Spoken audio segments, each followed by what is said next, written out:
Assalamualaikum. Pernahkah kamu mendengar tentang kerajaan yang mampu mengalahkan armada Portugis dan menjadi pusat kekuatan Islam di Nusantara? Kesultanan Aceh adalah kisah tentang kebangkitan, kejayaan, dan kejatuhan sebuah kerajaan yang penuh dengan intrik dan perjuangan. Siap untuk mengungkap rahasia besar ini?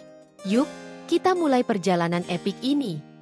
Dengan visi besar dan keberanian, Sultan Ali Mughayat Shah menyatukan berbagai suku di Aceh untuk membangun sebuah kerajaan yang kuat.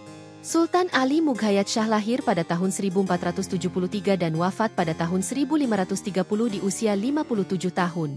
Latar belakang politik dan ekonomi saat itu mendorong pendirian kerajaan ini, terutama dengan ancaman dari Portugis yang baru saja menguasai Malaka. Pada masa-masa awal, Kesultanan Aceh mulai memperkuat posisinya sebagai pusat perdagangan yang strategis. Keberhasilan dalam perdagangan memberikan kekuatan ekonomi yang sangat besar bagi kerajaan ini. Sultan Ali Mughayat Shah melakukan banyak reformasi untuk mengkonsolidasi kekuasaannya dan memastikan stabilitas dalam negeri. Sultan Iskandar Muda, yang memerintah dari tahun 1607 hingga 1636, adalah salah satu penguasa terbesar dalam sejarah Kesultanan Aceh. Di bawah kepemimpinannya, Aceh mencapai puncak kejayaannya. Iskandar Muda lahir pada tahun 1593 dan wafat pada tahun 1636 di usia 43 tahun.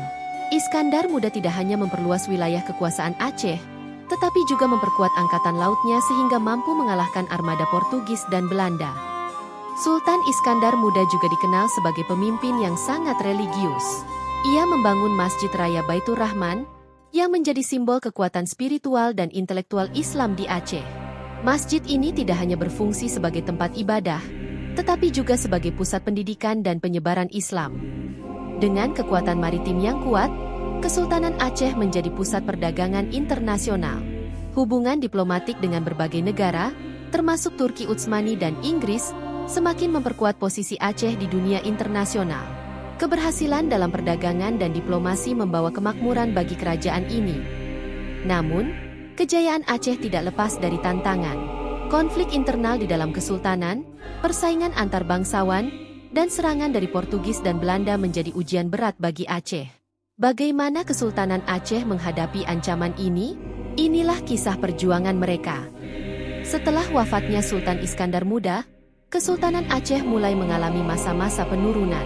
Kemunduran ekonomi, konflik internal, dan tekanan dari penjajah Eropa membuat Aceh semakin melemah. Namun, semangat perlawanan rakyat Aceh tetap berkobar. Pada akhir abad ke-19, Kesultanan Aceh akhirnya jatuh ke tangan Belanda setelah perlawanan sengit yang berlangsung selama puluhan tahun. Meskipun kesultanan jatuh, semangat perjuangan rakyat Aceh terus hidup dan menjadi bagian penting dari sejarah Indonesia. Hingga kini, warisan Kesultanan Aceh tetap hidup dan bisa kita lihat melalui peninggalan sejarah yang ada. Masjid Raya Baitur Rahman, tradisi keagamaan, dan pengaruh budaya Islam yang kuat adalah bukti kejayaan Aceh di masa lalu. Jadi, itulah kisah lengkap tentang Kesultanan Aceh, dari pendirian hingga kejatuhannya. Sebuah kerajaan yang pernah mengubah wajah Nusantara dan menjadi pusat kekuatan maritim dan keagamaan yang berpengaruh. Kesultanan Aceh bukan hanya sejarah, tetapi juga sumber inspirasi dan kebanggaan bagi kita semua.